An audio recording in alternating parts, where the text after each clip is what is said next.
Hi, everybody. Thanks for reading with me today. Today's book is Clark the Shark, written by Bruce Hale, illustrated by Guy Francis. In all the wild blue sea, in all the wild blue world, the top school for fish was Theodore Roosterfish Elementary, and all of the fish at Theodore Roosterfish, the biggest and the strongest, was Clark the Shark. Clark loved school, and he loved his teacher, Mrs. Inkydink. He loved to play upsy-downsy and spin-a-majig with his friends. Clark loved his life. "School is awesome!" shouted Clark the Shark. "Less shouting, more reading," said Mrs. Inkydink. "Lunchtime is sweet!" yelled Clark the Shark. "Munch your own lunch," said his best friend Joey Mackerel. "Recess rocks!" bellowed Clark the Shark. "You are playing rough, Clark," cried the other kids. Yes, Clark loved his life with all his sharky heart, but he loved everything way too much. He was loud, he was wild, he was just too much shark for the other fish to handle. After a while, no one would play with Clark. No one ate lunch with him. No one sat with him at circle time. Even his best friend Joey Mackerel said, "Cool your jets, Clark, you're making me crazy." One day, Clark asked Mrs. Inkydink, "What's wrong with everyone?" Miss Inkydink patted his fin. "Clark, sometimes you play too hard. You munch too hard, and, gosh, you even help too hard." "But life is so exciting," said Clark.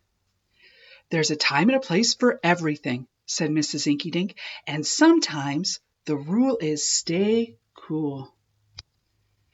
At recess, Clark tried to stay cool, but he pushed the swing with too much zing. "Sorry," said Clark. "I forgot." "Yikes!" cried Joey Mackerel.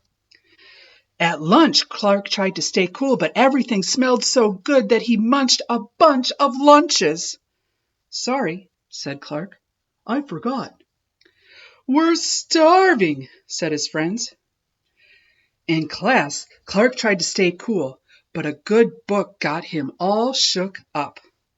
"Now, Clark," said Mrs. Inkydink, "this isn't the time or the place. Tell me, what's the rule?" "Stay cool," said Clark. "Hey, that rhymes!" he cried. Then Clark got a big idea in his sharky head. "Maybe if I make a rhyme, I'll remember every time," he thought.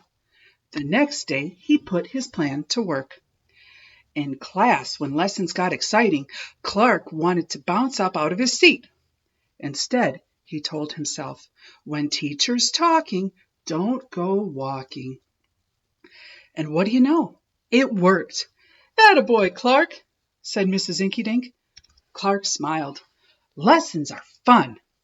At lunch, everything smelled so yummy. When Clark wanted to eat and never stop, he told himself, "Only munch your own lunch." And it worked again. "Way to go, Clark," said his friends.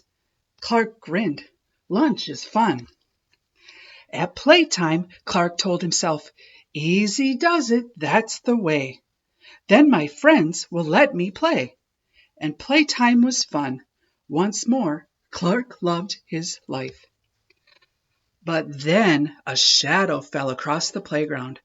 A ginormous shadow with tentacles galore. "It's a new kid and he looks scary," cried Joey Mackerel. "Swim for your lives!" The squid squashed the slide, and it snapped off the swings. "Oops, my bad," said the new kid.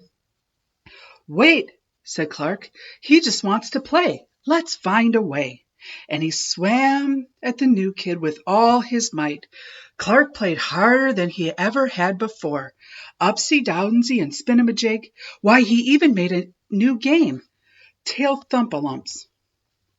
"Wow, that was fun," said the new kid breathlessly, and he settled down.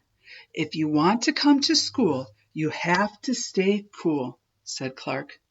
"That's right, Clark," said Mrs. Inkydink, "and thanks for taking care of our new classmate, Sid the Squid." Hooray for Clark the shark! Everyone cheered. That night, Clark's mother added, "What did you learn at school, dear?" "There's a time and a place for everything," Clark said. "Sometimes you stay cool.